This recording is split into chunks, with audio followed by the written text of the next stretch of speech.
The cabin feels unremarkable in the way repetition makes things fade into the background.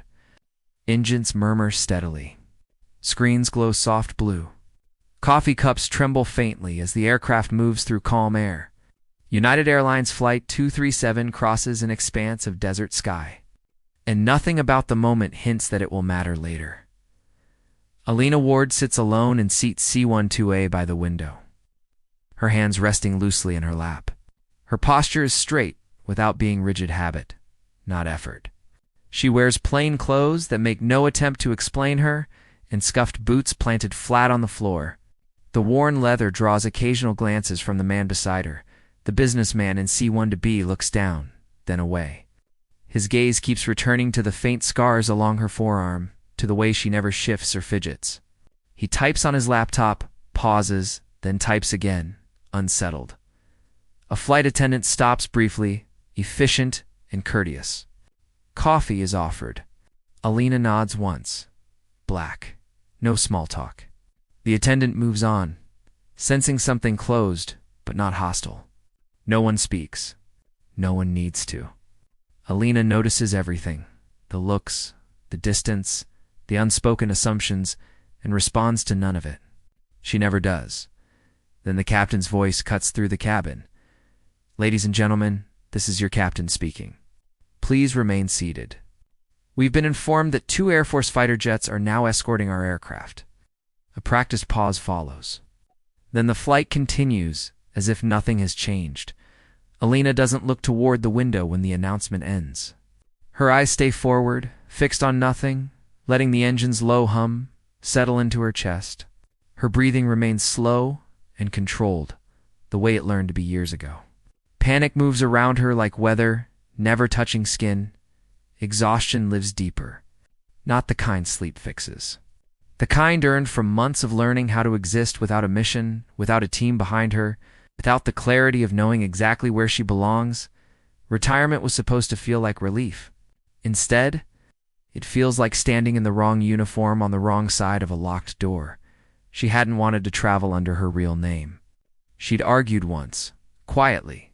The answer came back clean and final protocol, paperwork, ceremony. She typed it anyway, each letter heavier than the last. Elena Ward. No call sign. No shield. Just the name that still opens doors she wishes would stay shut. Her injury announces itself only in small ways as stiffness when the plane shifts. The careful angle of her leg when she crosses it. Anyone watching closely might notice how she adjusts before discomfort shows. No brace. No limp. Nothing dramatic. Just pain that hasn't fully learned how to leave. The cabin's tone shifts. Whispers replace murmurs. Passengers glance at the windows, then their phones, then her boots again. The businessman beside her straightens, shoulders tight. She feels his questions without hearing them. Is she dangerous? Is she involved? Is she the reason something is wrong? At best, they assume former military. At worst, the problem her phone vibrates once against her thigh. She doesn't rush to it. She waits a breath, then another, as if hesitation might soften what's coming. The name on the screen tightens something behind her. Ribs. Captain Noah Reed. She stares longer than she should. Noah had been her team leader for 7 years, not loud, not sentimental. He led by standing where things broke first, by speaking last, by knowing when silence carried more weight than orders. The message is brief. Tomorrow is still on. I know you don't want it. I know why. Just don't disappear on me. No rank. No call sign. Just the voice of someone who had stood beside her when words ran out. She replies with one steady thumb. I'll be there, nothing else. She locks the screen before she can add something she'd regret. The truth presses heavy in her chest. She does not want to be remembered. Memory turns people into stories, and stories smooth over the parts that still wake her at night. She doesn't want applause for moments that ended with empty spaces in a formation. She doesn't want her name spoken without the names that should follow it. She believes her usefulness ended the day she walked out of the medical boardroom with a handshake and a piece of paper. They called it honorable. They called it necessary. They didn't call it easy. She thanked them and walked away. Without looking back, what she never learned to say aloud is that public honor frightens her more than judgment ever could. Judgment fades. Applause lingers. It asks you to stand still and accept things you're not sure you deserve. The plane moves smoothly through the sky, escorted now by shapes most passengers don't fully understand. Elena still doesn't look. She already knows they're there. She feels the tension in the air, the subtle shift in rhythm that signals something has been set in motion. Behind her, a man clears his throat. Somewhere ahead, a child asks a question that goes unanswered. The cabin fills with people deciding whether to be afraid or impressed. None of them imagine the truth. None imagine that the quiet woman by the window, the one they've already judged and dismissed as the reason the sky has begun to pay. Attention. Elena remains still. She learned long ago that silence doesn't make you invisible. It only delays the moment the world decides to remember. The captain repeats the announcement. Voice calm and deliberate, assuring passengers this is routine security protocol. The words are meant to soothe. They don't. Phones appear everywhere. Screens glow. People lean into the aisle, craning for windows already crowded with faces. Someone whispers hijacking. Someone else says military drill.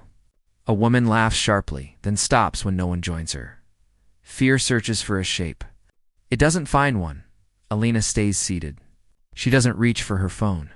She doesn't look out the window. She knows what panic sounds like, and this isn't it yet.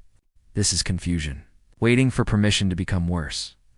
The businessman beside her finally turns fully toward her, not accusing, just confirming a thought. He looks at her boots, then her hands. Notices how still they are. That unsettles him more than scars ever could. Across the cabin, someone mutters that escorts only happen when something's wrong. Another says the Air Force doesn't babysit civilian planes unless they have to. No one mentions honor. No one imagines gratitude. They're all searching for danger. Elena finally turns to the window. The fighter jets sit just off the wing, close enough to read their posture. Not loose. Not aggressive.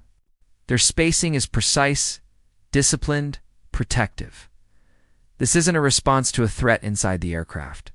It's containment, but not born of fear. She tracks the lead jet. Angle, distance, speed. The pilot holds steady, matching the airliner with deliberate restraint. No intimidation. No show. The second jet mirrors perfectly. This escort expects to be seen.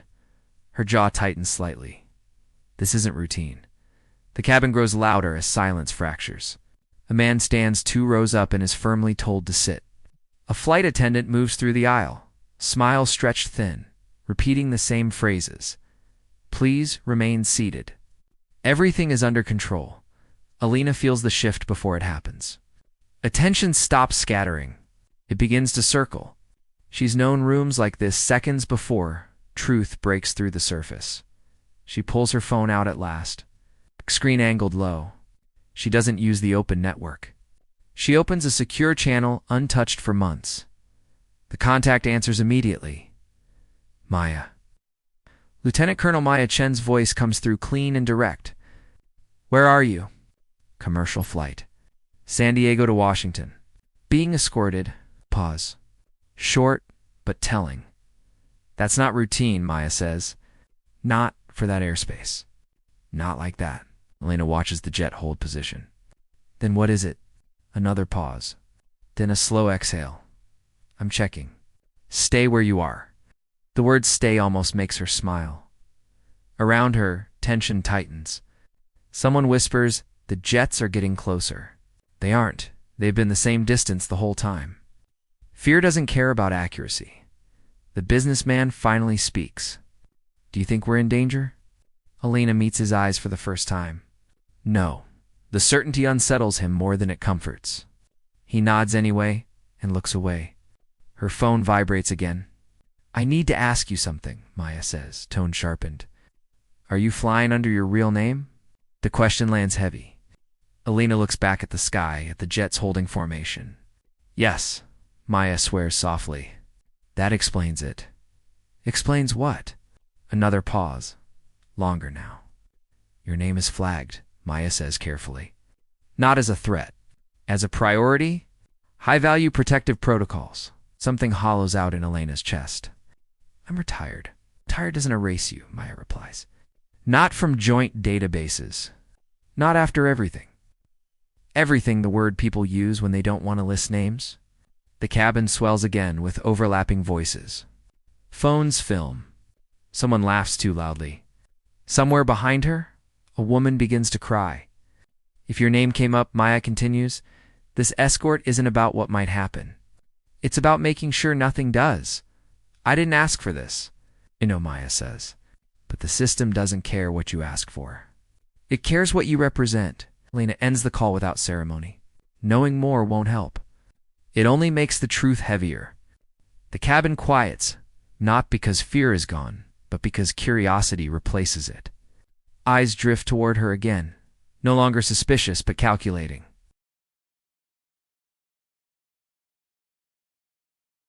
A retired Marine, a few rows back, leans into the aisle, studying her posture, her breathing. He doesn't look afraid. He looks like someone recognizing a pattern. The businessman beside her adjusts his jacket. Suddenly aware of himself, Elena feels the moment pressing in. She wants to stay anonymous. Just another passenger by the window. But the sky doesn't behave like this without reason. Outside, jets hold formation, patient and unwavering. Inside, the cabin waits. The distance between anonymity and memory has closed, whether she wants it to or not. Asterisk the cabin senses. The shift before anyone names it. Whatever is unfolding has moved past rumor and settled into intent. Elena lifts her phone to her ear, turning slightly to shield the screen. Ward, she says, quietly measured, professional. Commander Elena Ward, a voice answers, clipped and precise. Lieutenant Colonel Jack Hayes, United States Air Force. Call sign Viper. I'm leading your escort. A barely visible breath leaves her nose. Go ahead. There's no urgency in his tone. No alarm, just control. Commander, I need to confirm identity for protocol. Can you verify your call sign? For a moment, the plane feels impossibly small. Elena looks back out the window. The lead jet is perfectly aligned with the wing. She can almost picture the pilot inside. Helmet turned just enough to look toward the aircraft he's guarding. Iron fist, she says. Silence stretches across the line only a second. Maybe two, but it carries weight. Not confusion. Recognition. Ma'am, Viper says at last, and the word lands differently now. The sharp edge of procedure softens into something restrained, unmistakable. Iron fist confirmed. Lena closes her eyes briefly, then opens them. You can call me Commander, she says. I'm retired. Yes, ma'am, he replies. And no, ma'am. Not to us. The cabin feels the change before it hears anything like a room when someone important has entered quietly, and everyone senses it at once. We weren't briefed on your presence prior to intercept. Viper continues. Standard escort only. Once your identity was verified, escort parameters were updated. Updated how? Elena asks, though she already knows. In honor configuration, ma'am. Her jaw tightens. That's not necessary. Pause respectful.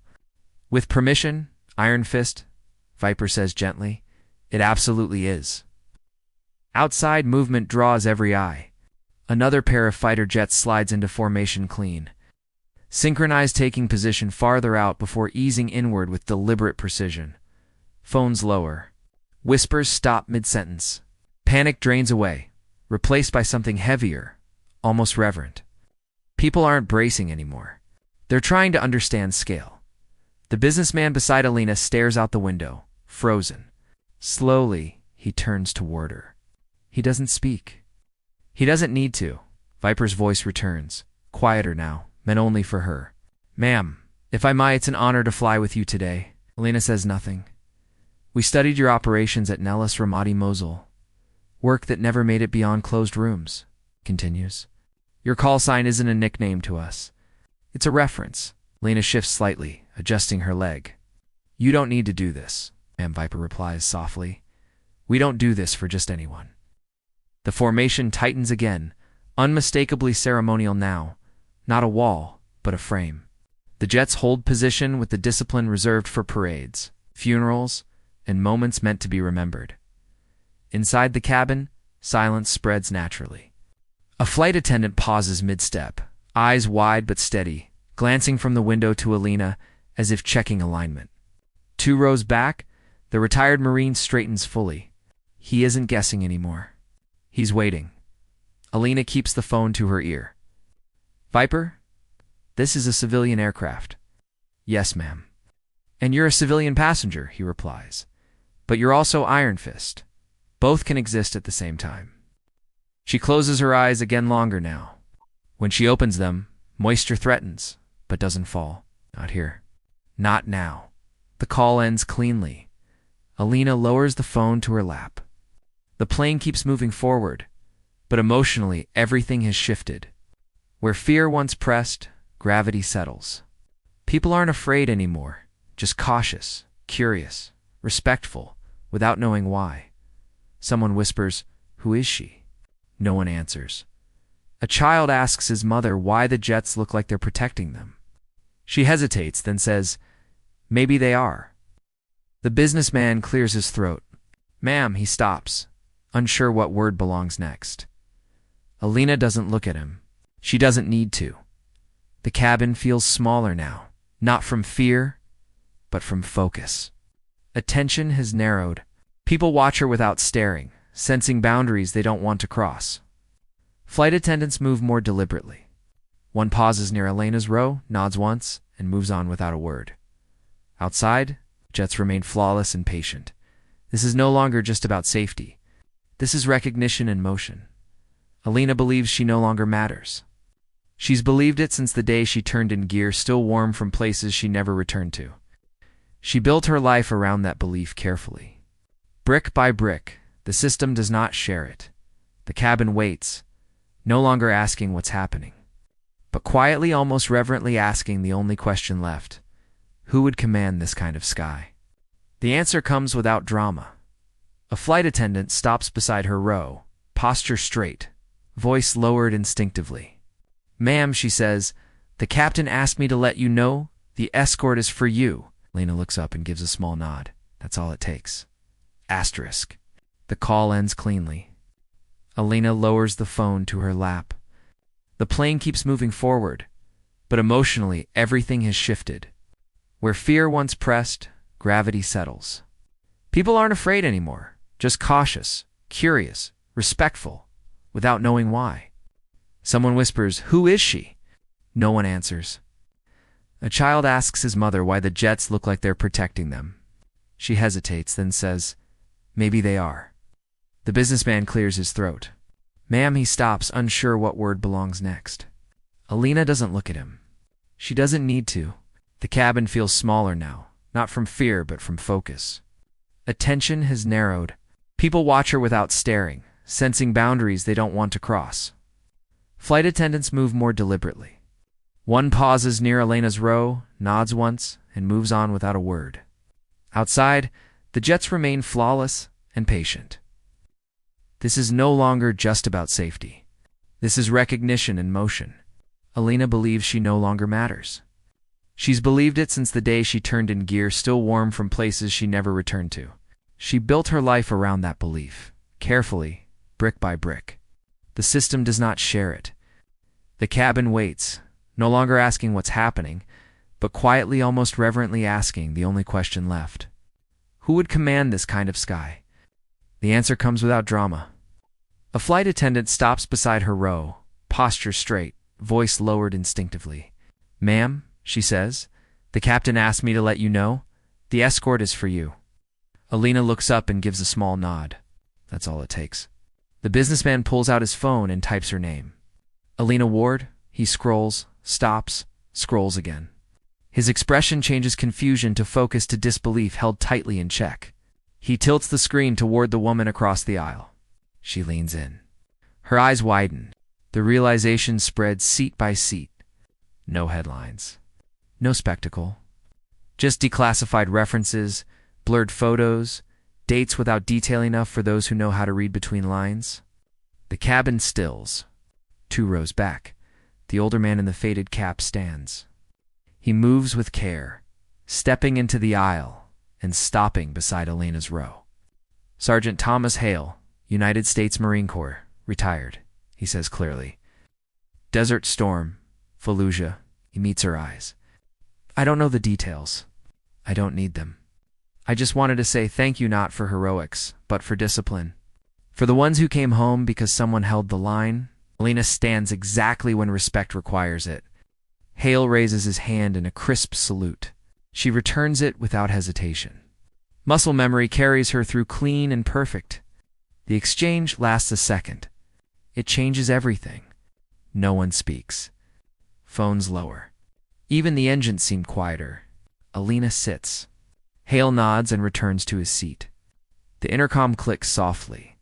This is Lieutenant Colonel Jack Hayes, United States Air Force, the voice says. Call sign Viper. The escort you're seeing is not in response to a threat. It is an honors detail. Collective breath moves through the cabin. We were tasked to ensure the safe passage of Commander Elena Ward, United States Navy, retired. Call sign Iron Fist. Silence deepens. Her service spans decades of joint operations, Viper continues. Much of it will never be discussed publicly, and that is as it should be. But among those who serve, her name is taught as reference. As the standard, Elena lowers her gaze. This escort is not celebration, he finishes. It is recognition. The intercom clicks off. No applause follows. The moment doesn't invite noise. It invites stillness. Outside, as the aircraft descends, the fighters peel away one by one in a missing man formation, not for the fallen, but for the living who carry them. The plane touches down gently. Fire trucks line the taxiway, lights flashing without sirens, forming a silent corridor. The aircraft passes beneath arcs of water shimmering into quiet color. No announcement explains it. None is needed. At the gate, a formation waits: Navy whites, Marine greens, Army blues, Air Force service, coats, motionless. Elena pauses, then steps forward. A salute rises. She returns it, steady despite the weight behind her eyes.